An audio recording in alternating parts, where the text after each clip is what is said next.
할렐루야. 예수 그리스도 이름으로 하나님 말씀 증거하겠습니다. 하나님 말씀 베드로 전서 1장 22절 말씀을 다 같이 찾겠습니다.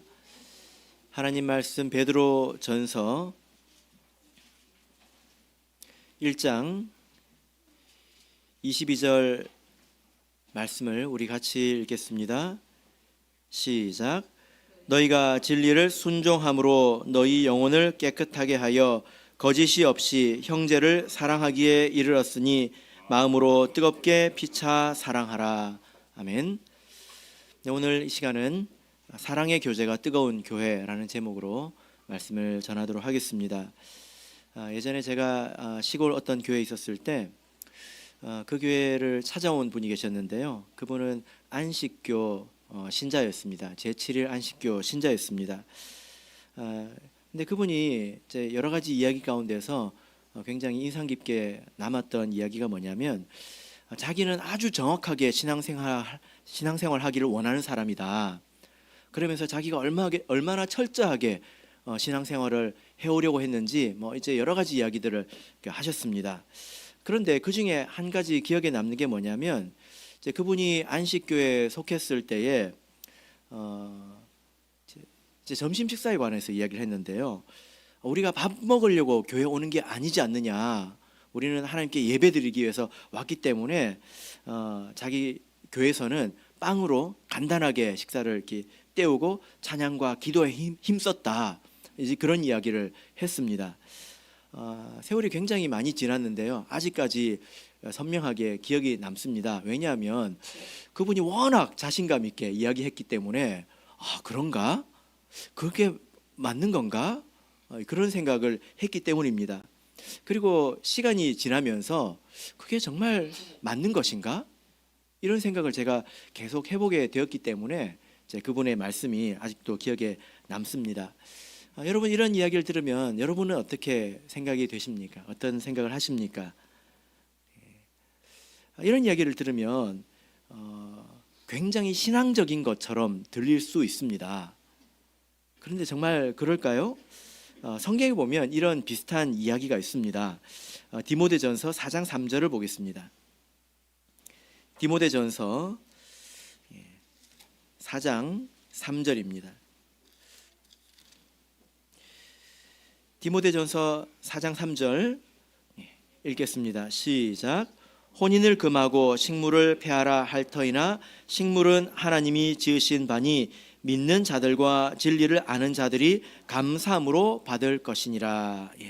어떤 사람들이 혼인을 금하고 식물을 폐하라 이렇게 말을 하고 있는데 이런 사람들은 어떤 사람이냐면 우리가 이렇게 절제라는 것이 있지 않습니까? 근데 이 절제를 넘어서서 우리의 육체를 억압하면 그러면 왠지 더 고상해 보이고 더 거룩해 보인단 말이에요. 사람이 좀 그렇지 않습니까? 그래서 고기를 먹지 않고 결혼을 하지 않는 이런 종교인들을 보면 왠지 고상해 보이고 이렇게 수준이 높아 보이지 않습니까? 사람에게는 그런 마음이 있다는 말입니다. 그런 사람들이 교회 안에도 있었다. 그래서 그런 사람들이 혼인을 금하고 식물을 폐하라 이렇게 이야기를 했다는 것입니다. 근데 사실 이것은 우리 신앙에 전혀 도움이 되지 않습니다. 이렇게 이야기하는 것은요. 이렇게 말하면 우리가 더욱더 거룩해질까요? 그렇지 않죠. 2절을 보시면 이런 사람들에 대해서 이렇게 말하고 있습니다. 자기 양심이 화인 맞아서 외식함으로 거짓말하는 자들이다. 뭐라고 말하고 있습니까? 외식함으로 거짓말하는 자들이다. 이런 말을 하는 사람일수록 마음속에는 탐욕이 더 클 수 있다는 것입니다. 겉으로는 절제하고 억압하는 것처럼 보이지만 골로새서 2장 23절을 보겠습니다. 골로새서 2장 23절 보겠습니다.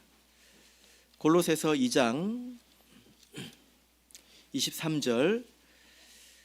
자, 이런 것에 대해서 뭐라고 말을 하고 있냐면 같이 읽어보겠습니다. 시작. 이런 것들은 자의적 숭배와 겸손과 몸을 괴롭게 하는데 지혜 있는 모양이나 오직 육체 쫓는 것을 금하는 데는 유익이 조금도 없느니라. 이런 것을 자의적 숭배라고 하는 겁니다. 그러니까 하나님을 섬길 때 하나님의 방식대로 섬기는 것이 아니라 자의적으로 내 생각에는 그래, 내가 보기에는 그래 보여 라는 생각을 가지고 섬기는 거라는 말이죠. 근데 이런 게 신앙생활에 도움이 된다고 하고 있습니까? 내 육체의 본성을 쫓는데 도움이 된다고 하고 있습니까? 유익이 조금도 없다, 이렇게 말씀을 하고 있지 않습니까? 여러분, 이렇게 제가 말씀을 드리는 것은 이제 과거에 어떤 사람을 제 기억 속에서 박제해서 못 받고자 하는 것이 아니라 배울 수 있다는 것입니다. 우리가 열정이 있을수록 왜곡되기도 쉽다는 걸 알아야 합니다. 열정이 있을수록. 그래서 자기 발에 걸려 넘어지기가 가장 쉽다는 것을 우리가 알아야 합니다. 성경은 도리어 뭐라고 말씀을 하고 있을까요? 자, 우리 시편 133편을 보겠습니다. 시편 133편 1절입니다.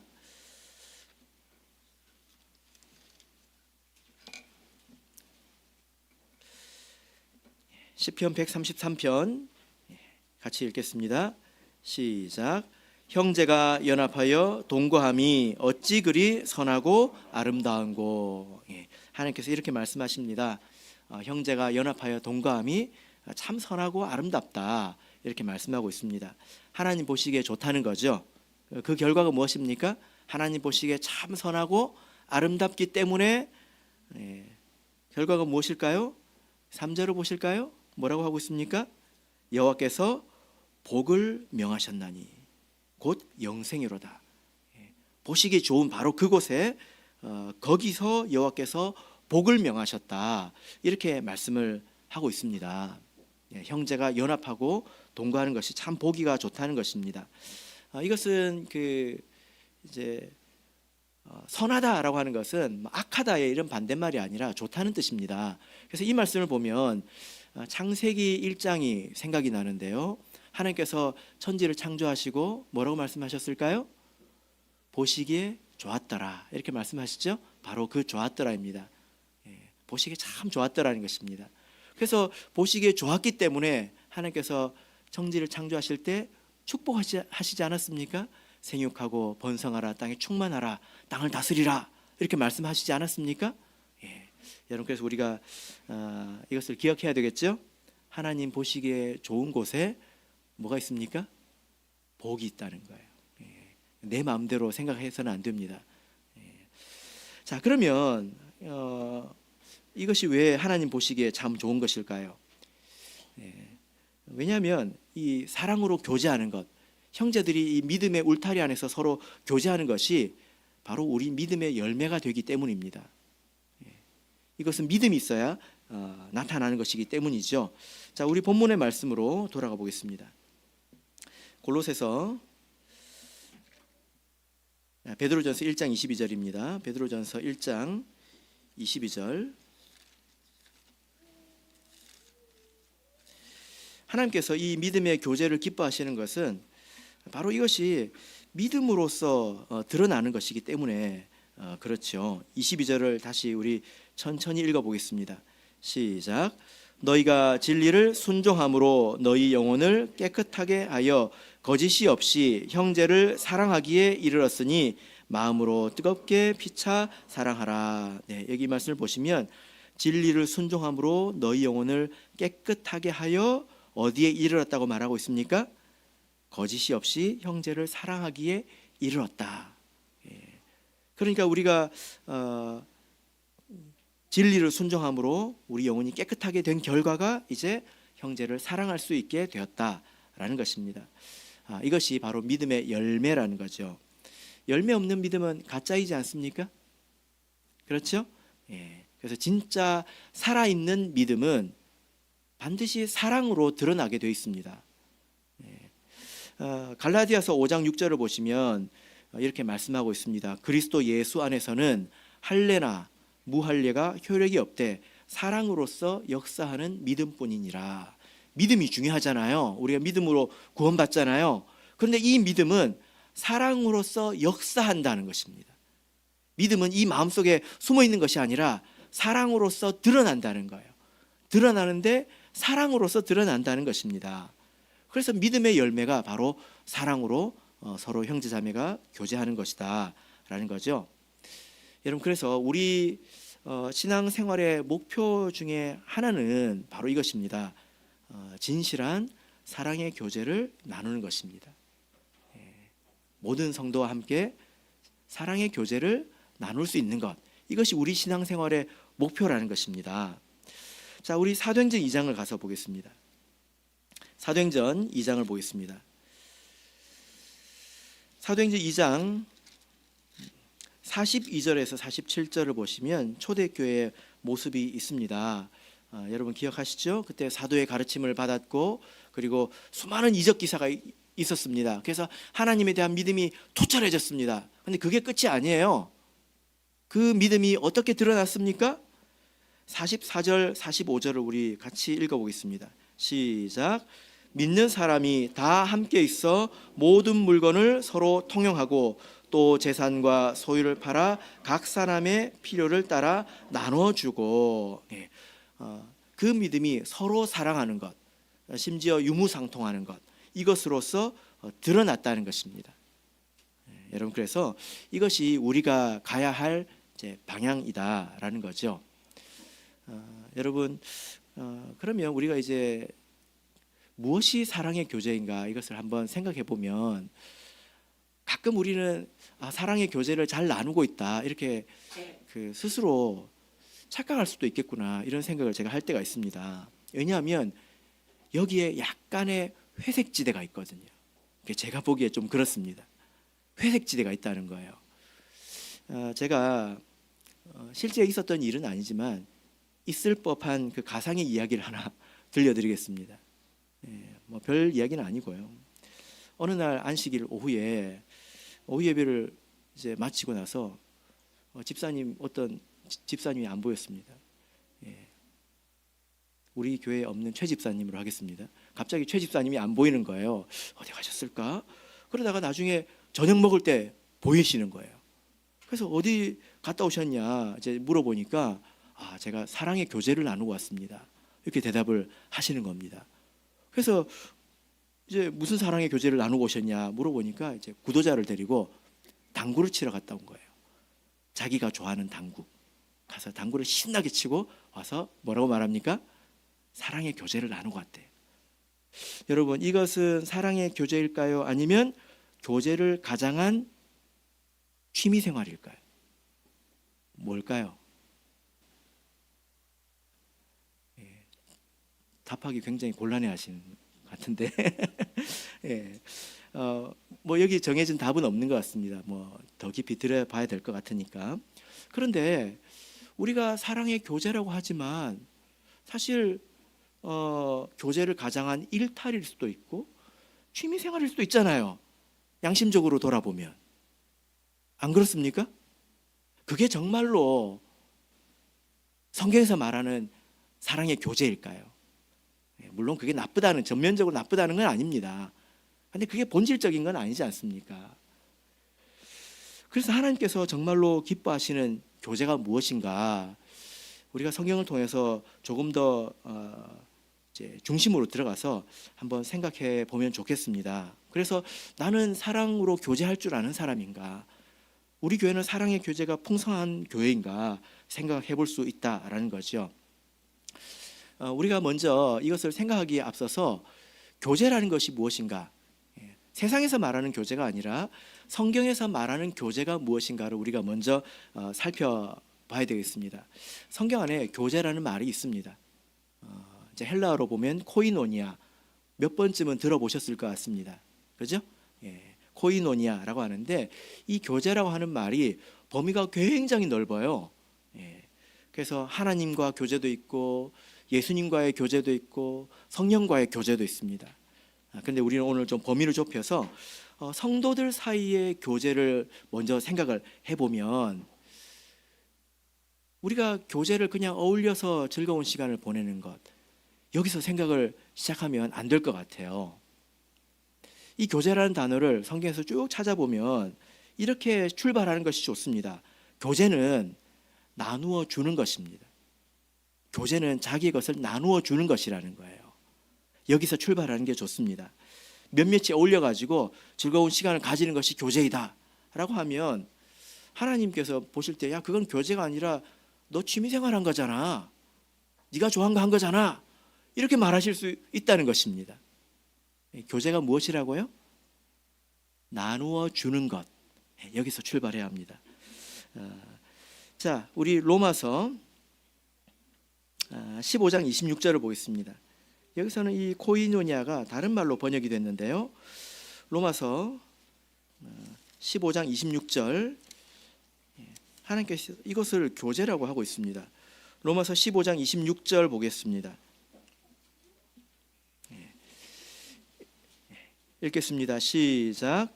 이는 마게도냐와 아가야 사람들이 예루살렘 성도 중 가난한 자들을 위하여 기쁘게 얼마를 동정하였음이라. 예. 자, 여기 코이노니아라는 단어는 뭐라고 번역이 됐을까요? 예, 동정이라고 번역이 되어 있어요. 그래서 이 교제라는 말이 나누어 주는 것.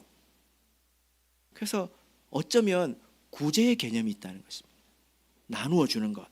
히브리서 13장 16절을 보면 오직 선을 행함과 서로 나누어 주기를 잊지 말라라고 말씀하고 있습니다. 그런데 이 서로 나누어 주기, 이게 또 코이노니아예요. 그래서 하나님 보시기에 무엇이 교제이냐? 교제라는 것의 중심에는 자기의 것을 나누어 주는 것이 중심에 있다는 것입니다. 그래서 내가 내 것을 나누어 주고 다른 사람은 또 자기의 것을 나눠 주고, 그래서 서로가 서로를 유익하게 하는 것, 이것이 교제라는 것입니다.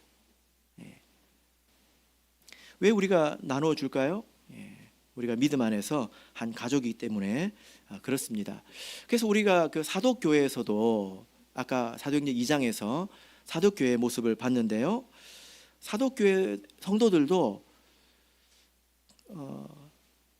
말씀과 기도로 은혜를 받은 이후에 서로 이제 교제한 내용을 보면 어떤 내용이었습니까? 나누어 주는 거였잖아요. 그죠? 필요를 따라서 나누어 주는 거였다는 것입니다. 그들이 우리처럼 어디 야유회를 갔을까요? 아니면 외식을 갔을까요? 그래서 교제라고 하면 우리가 어울려 노는 것을 생각하기가 쉬운데, 그것이 틀렸다는 것이 아니라 기본적으로 자기 것을 나누어 주는 것, 희생에서 시작한다는 것입니다. 그래서 서로 나누게 되는 것, 이것이 바로 교제라는 거죠. 이런 정신을 가지고 이것도 하고 저것도 하는 것, 이것을 우리가 교회에서 교제 활동이라고 하는 것입니다. 교회 안에는 다양한 교제 활동이 있죠. 그죠? 어떤 게 있습니까? 개인적인 교제도 있을 수 있고, 그리고 우리 신도의 차원의 활동, 교제 활동이 또 있을 수 있고, 또 교회 전체의 교제 활동도 있을 수 있습니다. 근데 교제라고 할 때 빼놓을 수 없는 게 있는데, 그게 뭐냐면 안식일 애찬입니다. 여러분 그렇게 생각하십니까? 아니면 아니라고 대답해 주시고 맞으면 맞다고 좀 대답해 주시기 바랍니다.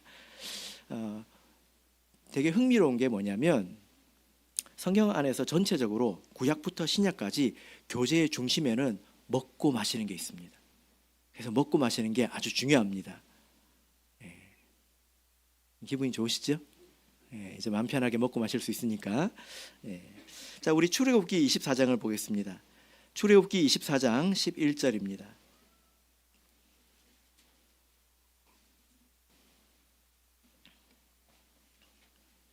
출애굽기 24장 11절.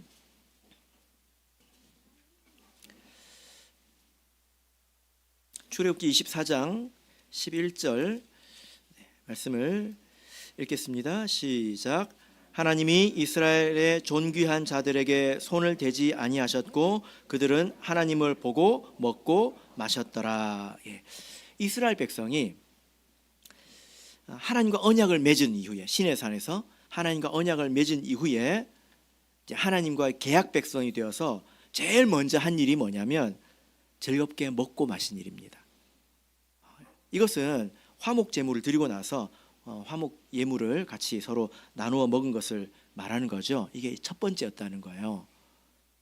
그래서 먹고 마시는 것이 계속 이어집니다. 신약 안에서 최고의 교제는 무엇일까요? 코이노니아. 최고의 교제가 무엇일까요? 먹고 마시는 거예요. 뭐죠? 주의 살을 먹고 마시는 것입니다. 성찬입니다. 자, 고린도전서 10장을 보겠습니다. 고린도전서 10장 16절입니다.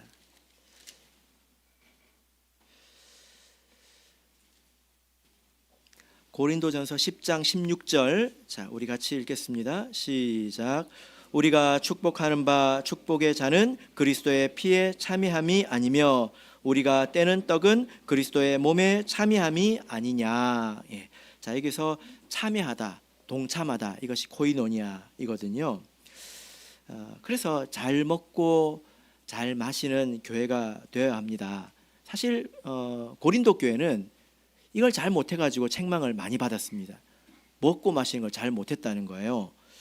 11장 20절을 한번 보실까요? 11장 20절 읽겠습니다. 시작.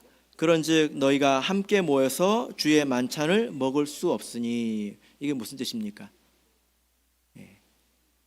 아마 이런 말을 들으면 우리는 충격에 빠질 거예요. 너희들은 성찬할 자격이 없다, 이렇게 말하는 것입니다. 그런 말 우리가 못 들어봤잖아요. 근데 고린도 교회는 듣고 있다는 말입니다. 그 이유가 무엇입니까? 21절을 보면 이는 먹을 때에 각각 자기 만찬을 먼저 갖다 먹음으로 어떤 이는 시장하고 어떤 이는 취함이니라. 먹고 마시는 걸 잘 못했다는 것입니다. 먹고 마시는 걸 잘 못하니까 너희들은 주의 만찬도 먹을 자격이 없다, 이렇게 책망을 받고 있는 것입니다. 그래서 우리 교회의 뭐 개인적으로 신도의 차원에서 교회적인 차원에서 다양한 교제 활동이 있는데 그 중에 중요한 것이 바로 안식일 애찬이라는 거죠. 이 안식일 애찬을 통해서 사랑이 드러나고요. 왜냐하면 희생을 해야 되니까 사랑이 드러나고 그것을 통해서 우리 믿음도 성장할 수가 있는 것입니다. 우리가 이렇게 다양한 활동을 할 때 이것이 끼리끼리 어울려 노는 것이 아니라 진정으로 사랑의 교제가 되려면 우리 오늘 본문의 말씀을 다시 한번 좀 새겨서 봐야 되겠습니다. 본문으로 돌아가겠습니다. 베드로 전서 1장 22절을 보겠습니다. 베드로 전서 1장 22절. 자, 이 말씀을 보시면 똑같은 일이라도 하기에 따라서 끼리끼리 어울려 노는 것, 취미 활동도 될 수 있고 또 어떤 것은 사랑의 교제가 될 수 있다는 것을 알 수 있습니다. 중요한 것은 우리의 마음이죠. 자, 22절을 다시 한번 보겠습니다. 시작. 너희가 진리를 순종함으로 너희 깨끗하게 하여 거짓이 없이 형제를 사랑하기에 이르렀으니 마음으로 뜨겁게 피차 사랑하라. 자, 여기 보면 사랑으로 교제하는 방법을 말씀하고 있는데 첫 번째는 거짓이 없이. 우리나라 성경에는 좀 누락이 됐는데요. 거짓 없이 깨끗한 마음으로입니다.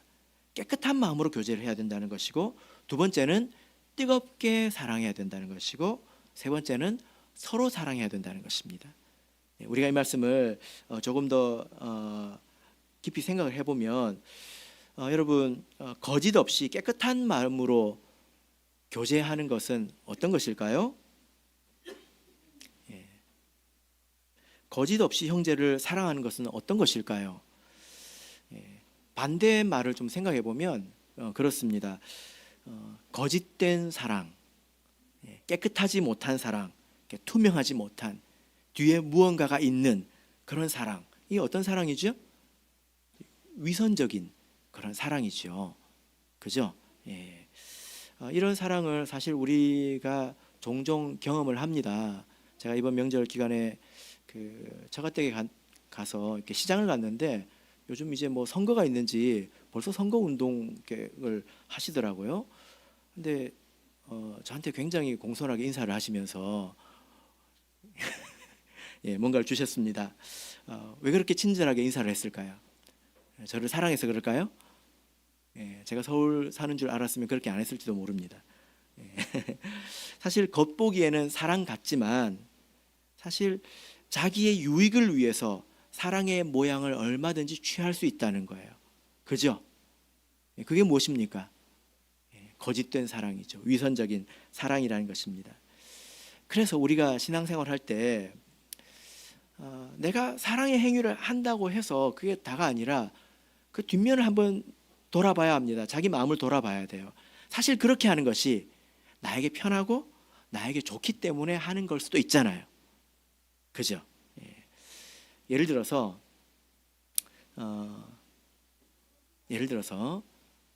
교회에서 어떤 세 사람이 너무 마음이 잘 맞아요. 대화도 잘 되고요. 그래서 교회 오면 찰떡같이 이렇게 착 달라붙어가지고 떨어지질 않습니다. 그러면 하나님께서 보시기에 너희들은 참 사랑이 많구나 그러실까요? 그러실까요? 제가 굉장히 비판적으로 봐서 그런지 모르겠지만 그게 나쁘다는 게 아니라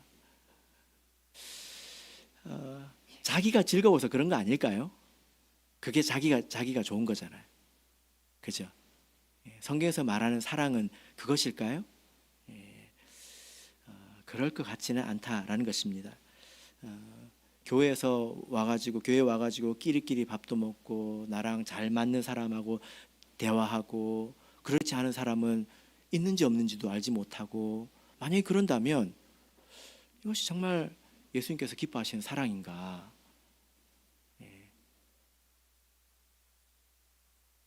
그래서 우리 신앙이 사실 이런 데서 드러나는 것 같습니다. 제가 보기에 누구랑 밥 먹는지 보면 그 사람의 신앙을 알 수 있어요.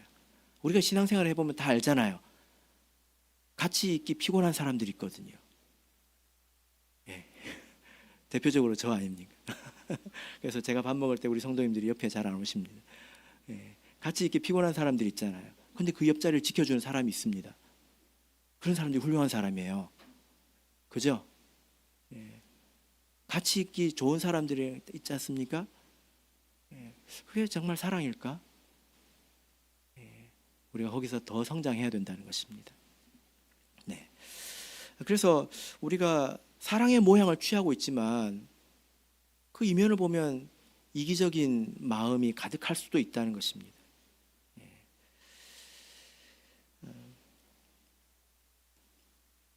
두 번째로는 여기서 서로 뜨겁게 사랑하라고 말씀하고 있지 않습니까? 뜨거운 사랑은 어떤 사랑일까요? 뜨거운 사랑 우리가 뭐 알 것 같지만 그런데 조금 더 우리가 의미를 분명하기 위해서 좀 생각을 해보면 반대로는 좀 차가운 사랑도 있을 것 같습니다. 차가운 사랑, 어떤 사랑이 차가운 사랑이죠? 그렇습니다. 안 할 수 없어서 겨우겨우 하는 사랑 아니겠습니까? 우리가 신앙생활 하면서 사랑해야 한다는 말을 아주 많이 들었을 것입니다. 지겹게 들었을 거예요. 자, 우리 요한 1서 3장을 보겠습니다. 요한 1서 3장 14절입니다.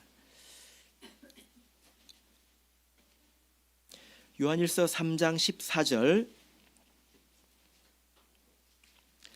자, 읽겠습니다. 시작. 우리가 형제를 사랑함으로 사망에서 옮겨 생명으로 들어간 줄을 알거니와 사랑치 아니하는 자는 사망에 거하느니라. 이런 말씀을 읽으면 사랑을 어떻게 하게 되냐면 나도 사랑해야 되는데 하면서 이 사랑을 하는 것도 율법적으로 한다는 말입니다. 내가 사랑을 하지 않으면 벌 받을 것 같으니까 사랑하는 거예요. 그래서 어느 정도만 사랑할까요? 벌 받지 않을 정도만 사랑하는 것입니다. 그게 무슨 사랑이죠? 차가운 사랑입니다. 누가 커피를 타주는데 미지근하게 타주는 거예요. 냉랭하게 타주는 것입니다. 그런데 사실 우리가 예수님께 받은 사랑은 뜨거운 사랑이지 않습니까? 예수님의 사랑은 성경에서 이렇게 말씀하고 있습니다. 에베소서 3장 18절을 보면 지식에 넘치는 그리스도의 사랑이라고 말하고 있습니다. 지식에 넘치는, 이게 무슨 뜻입니까? 지식을 초월한다는 거예요. 그러니까 이해할 수 없는 사랑이라는 것입니다. 근데 원래 사랑이라는 게 그렇습니다. 우리가 사랑하면 그 합리적인 것을 이렇게 초월해서 사랑하게 됩니다. 이게 사랑이죠. 그죠? 여러분, 그래서 우리가 예수님께서 우리를 사랑하신 것을 생각해 보면 예수님은 우리를 적당히 사랑하지 않으셨습니다. 계산적으로 사랑하지 않으셨습니다. 우리가 구원받고 세례받고 나서 또 죄 지을 것을 또 아시면서도 또 용서해 주시는 분이지 않습니까? 그래서 우리도 예수님의 사랑을 본받아서 율법적인 사랑이 아니라 내가 어떻게 뜨겁게 사랑할 수 있을까, 이것을 생각해 봐야 된다는 거예요.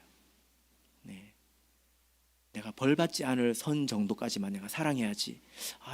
내 양심이 좀 자유로울 때까지. 내가 이렇게까지 이기적이면 양심이 괴롭잖아요. 내 양심의 괴로움을 면할 정도만 적당히 사랑을 실천해야지. 그게 아니라는 것입니다. 내가 뜨거운 사랑을 하려면 근본적으로 많이 달라져야 돼요. 그죠? 좋은 방법이 하나 있습니다. 저도 이제 목회를 하면서 뭐 이런 생각을 해보는데요. 언젠가 제가 한번 이런 마음이 와닿은 적이 있어요. 어떤 나이 든 모친인데 저보다 나이가 더 훨씬 많은 분이었습니다. 근데 그분이 나이가 들어서 전도가 되어서 믿음 안에 들어오셨는데 형편이 굉장히 어려웠어요. 근데 어떻게 막 도와줄 수가 없었습니다. 그래서 앉아서 기도를 하는데 제가 가서 이제 안수를 했거든요. 안수를 이렇게 하는데 그때 갑자기 딸같이 느껴지는 거예요. 그래서 제가 곰곰이 생각해 보니까 저도 딸이 있지 않습니까? 근데 시간이 많이 지나서 제가 늙어서 죽고 우리 딸이 이렇게 나이가 들 수 있잖아요. 사람은 누구든지 아플 수 있고 누구든지 가난할 수 있고 병들 수 있고 그렇지 않습니까? 그래서 내 딸이 이런 상태로 이렇게 살아간다고 생각이 되면 어떨까요? 그런 마음이 갑자기 이제 몰려오더라고요. 그래서 그럴 수 있을 것 같습니다. 우리가 나이가 많든 적든 저 사람이 내 자녀이다, 그리고 내 부모이다, 이렇게 생각할 수 있지 않을까요? 우리 자녀도 말 안 듣고 속썩이고 그럴 수 있지 않습니까?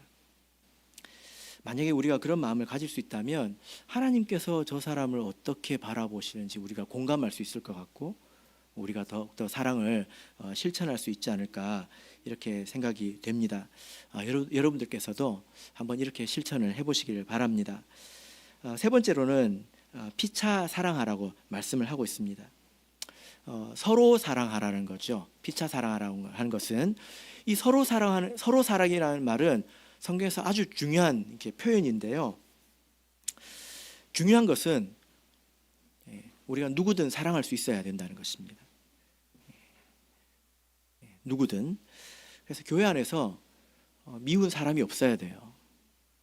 여러분, 교회 안에서 미운 사람 하면 떠오르는 사람이 있습니까? 그런 사람이 없어져야 합니다. 정말로 그래요. 미운 사람 하면 딱 떠올라요. 근데 그 사람하고 같이 천국에 갈 수 있겠습니까? 그럼 하나님께서 이제 고쳐주실 거라고 생각합니다. 연단하실 거라고 저는 생각을 합니다. 가끔 이제 우리 신앙 안에서 보면 이 사랑의 시험대 역할을 하는 사람들도 있습니다. 틀림없이 있습니다. 그래서 마치 그런 것 같아요. 하나님께서 너희들은 이런 사람까지 사랑할 수 있겠니?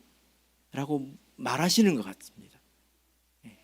그래서 그 사람의 사명은 뭐냐면 다른 사람의 사랑을 시험하는 사명을 가지고 있는 거죠. 제가 아니기를 바라지만 근데 그 사람이 우리 가족 안에 있는데 어떻게 하겠습니까? 그래서 사랑의 시험대 역할을 하는 사람도 있을 수 있습니다. 그러나 우리가 그 사람까지도 사랑해야지요. 예전에 이제 제가 기억나는 어떤 성도님께서 이런 말씀을 하시더라고요. 그분이 아주 교회를 열심히 섬기고 또 성도를 지극정성으로 돌보시는 분이에요. 모든 성도들을. 그런 분이 없습니다. 그런데 어느 날 한번 이제 제 앞에서 푸념을 하시더라고요. 이제 무슨 말씀이냐면 우리 교회는 일꾼도 부족하고 챙겨줄 사람도 많은데 그 전도가 되는 사람들을 보면 다 이렇게 힘든 사람만 온다는 거예요. 그러니까 누가 와가지고 믿음을 빨리 깨우치고 또 뭐 여러 가지 사회적인 뭐 여러 가지 능력이 있어서 교회 일꾼이 돼주면 좋은데 그런 사람은 들어오지 않고 자립을 못해서 교회에서 계속 도와줘야 되고 업어다가 와서 업어다가 돌려놔야 되고 그리고 계속 이제 관심을 가져줘야 되고 이런 사람들만 계속 온다는 것입니다. 예. 여러분 어떻게 생각하십니까? 그런데 제가 쭉 지나면서 보니까 그 일을 잘 하시더라고요. 그분뿐만이 아니라 그 교회가 사랑의 바구니를 마구마구 넓혔습니다. 그리고 그 이후에 그 교회가 발전하는 걸 봤습니다. 성장하더라고요. 그것이 하나님의 시험대 아니었는가 저는 그렇게 생각하게 되었습니다. 피차 사랑하라고 하는 것은 우리에게 미운 사람이 없고 그리고 때로는 이렇게 사랑의 시험대 역할을 하는 사람조차도 우리가 사랑할 수 있어야 된다는 것입니다. 그리고 우리가 끼리끼리 뭉치지 말고 두루두루 원만한 사랑을 해야 합니다. 저는 이것이 아주 우리 그 믿음에서 중요한 그 시금석이라고 저는 생각을 하는데요. 특정한 사람과 친분을 누리는 것은 사실 이기적인 사랑일 수 있습니다. 왜 그렇습니까? 나랑 말이 잘 통하니까. 근데 이렇게만 우리가 끼리끼리 모이면 어떻게 될까요? 반드시 소외되는 사람이 있습니다. 하나님께서 절대로 기뻐하지 않습니다. 그런 교회는 절대로 좋은 교회가 아니에요. 그래서 아까 이제 그런 말씀을 드리지 않았습니까? 내가 점심시간에 누구랑 밥을 먹고 누구랑 차를 마시느냐, 그게 오늘 내 믿음 상태라는 거예요. 그냥 정신줄 놓고 내가 좋아하는 사람, 내가 편한 사람 그 옆에만 있으면 시간도 잘 가고 즐겁죠. 그런데 사랑을 시험하는 사람 옆에서 내가 인내하고 보살펴주고 그렇게 있어줘야 되면 내가 애를 써야 되잖아요. 그게 이제 믿음이라는 것입니다. 그래서 내가 좋아하는 사람들과 이렇게 뭉치는 것보다도 하나님께서 엮어주신 사람들 안에서 원만한 사랑을 세워나갈 줄 아는 게 되게 중요합니다. 이 말씀 이해가 되십니까? 예를 들어 신도회로 예를 들어 보면 신도회라고 하는 것은 이렇게 묶여진 거잖아요. 그죠? 배정받은 거지 않습니까? 그 안에서 내가 사랑의 관계를 세워나갈 줄 알아야 된다는 거예요. 왜냐하면 이런 사람도 있고 저런 사람도 있는데 안 맞을 수 있지 않습니까?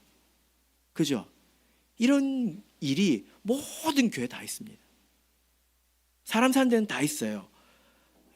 그러했음에도 불구하고 그 신도회가 소모적인 갈등이 없는 신도회가 되어 나가는 것, 이게 사실 믿음의 실력입니다. 믿음으로 일구어 나갈 줄 아는 능력이죠. 원래는 황폐한 밭이었는데 나중에는 옥토가 되었다는 것입니다. 사랑으로서 여기에는 인내가 많이 필요하죠. 그죠? 이래서 그 우리가 서로 뜨겁게 그리고 원만하게 그리고 거짓없는 깨끗한 마음으로 우리가 모든 일을 행할 때 그 모습을 하나님께서 보고 기뻐하시고 그리고 거기에 복을 주신다는 것입니다. 사실 우리가 그렇지 않습니까? 믿음이 아니었으면 우리는 만날 일이 없는 사람들이잖아요. 그죠? 그런 믿음의 울타리 안에서 우리가 하나 될 때 하나님께서 기뻐하시는 것입니다. 그것은 믿음의 역사입니다. 바라옵기는 우리 교회가 이렇게 사랑의 교제가 뜨거운 예수님께서 기뻐하시는 사랑의 교제를 세워나갈 줄 아는 그런 교회가 되기를 진심으로 바랍니다. 우리 다 같이 찬송하겠습니다.